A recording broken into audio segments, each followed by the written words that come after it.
صلوا على الحبيب صلى الله على محمد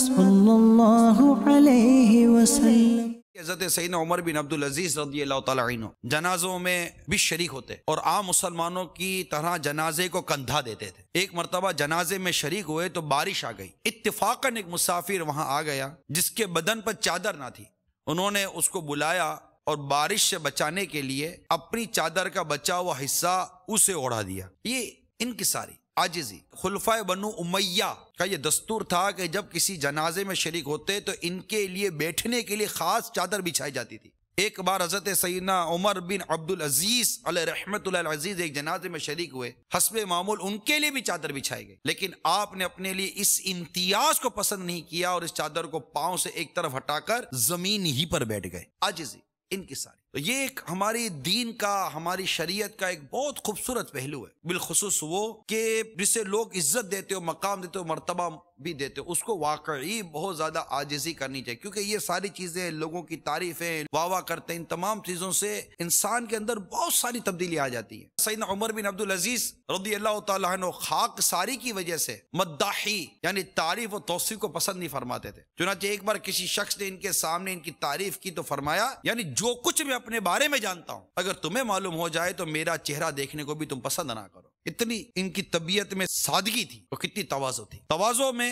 کہ ایک شخص نے سیدنا عمر بن عبدالعزیز رضی اللہ تعالیٰ عنہ کو یا خلیفۃ اللہ فی الارض، اے زمین میں اللہ عز و جل کے خلیفہ کہہ کر پکارا تو فرمایا جب میں پیدا ہوا نا تو میرے والدین نے میرا ایک نام منتخب کیا، چنانچہ میرا نام عمر رکھا۔ اگر تم مجھے عمر کہہ کر پکارتے تو میں جواب دیتا۔ پھر جب میں بڑا ہوا تو میں نے ایک اپنے لیے کنیت ابو حفص پسند کی، اگر تم مجھے ابو حفص کی کنیت سے مجھے بلاتے تو بھی میں جواب دیتا۔ پھر جب تم لوگوں نے امر خلافت میرے سپرد کیا تو تم نے میرا لقب امیر المومنین رکھا، اگر تم مجھے اس نام سے بھی پکارتے تو بھی کوئی مذائقہ نہ تھا کہ تم ہی لوگوں نے رکھا ہے۔ رہا خلیفۃ اللہ فی الارض کا خطاب تو میں اس کا مصداق نہیں ہوں، کیونکہ اس کا مصداق تو حضرت داؤد علیہ نبینا علیہ الصلوۃ والسلام اور ان جیسے دوسرے حضرات ہے۔ کیا ہمارا دل ہماری زبان کے ساتھ ہے؟ یہ غور طلب بات ہے۔ کہیں ایسا تو نہیں کہ ہم عاجزی کے نام پر ریاکاری کر رہے ہوں؟ نہیں، چلو دل و دماغ ساتھ دیتا، ہمارا باطن ہماری زبان کا ساتھ نہیں دیتا تو بولنا کب واجب تھا؟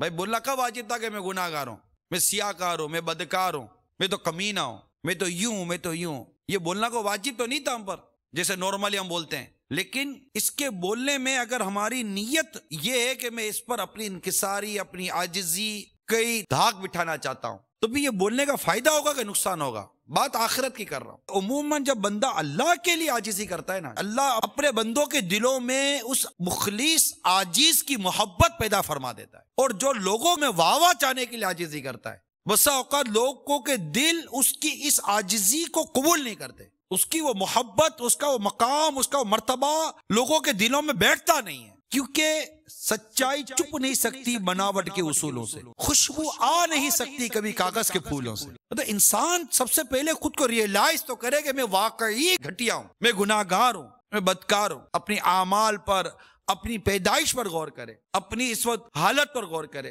اپنے شب و روز کے معمولات پر غور کرے، اپنے اٹھنے بیٹھنے پر غور کرے، پھر دیکھے کہ اس کا انجام کیا ہے، اس پر غور کرے۔ بہت سی چیزیں جو انسان کے اندر عاجزی و تواضع پیدا کرتی، پھر تکبر کی ہلاکتوں پر غور کرے اور تکبر کی تعریف پر غور کرے کہ خود کو دوسرے سے بہتر سمجھنا یہ تکبر ہے، اس پر غور کرے کہ میں کہاں کہاں خود کو دوسروں سے بہتر سمجھتا ہوں اور کون کون سی تکبر کی علامتیں میں اپنے اندر پاتا ہوں۔ اگر کوئی میرے آگے چلتا ہو تو مجھے اچھا لگتا ہے یا برا لگتا ہے، میں آؤں اور کوئی کھڑا نہ ہو تو مجھے اچھا لگتا ہے یا برا لگتا ہے، کوئی میرے آگے عاجزی یا تواضع یا اس طرح مجھے عزت و مقام و منصب و مرتبہ نہ دے تو مجھے اچھا لگتا ہے یا برا لگتا ہے۔ میں اگر گھر کے کام کاج کرتا ہوں، دو ہاتھوں میں تھیلیاں اٹھاتا ہوں، آٹا لے کر آتا ہوں، چاول لے کر آتا ہوں، چائے کی پتی لے کر آتا ہوں، جھاڑو لے کر آتا ہوں، اس طرح 10 کام گھر کے میں کر کر آتا ہوں، گلی کوچوں سے گزرتا ہوں، یا گھر کے میں کچھ کام کرتا ہوں، پلیٹیں اٹھاتا ہوں، صفائیاں کرتا ہوں، گھر کے اندر کوئی سے کام کر لوں، اپنے کپڑے درست کر لوں، اپنے جوتے درست کر لوں، یہ سارے کام اگر میں کرتا ہوں تو اس سے میری اندر کیفیت کیا ہوتی ہے؟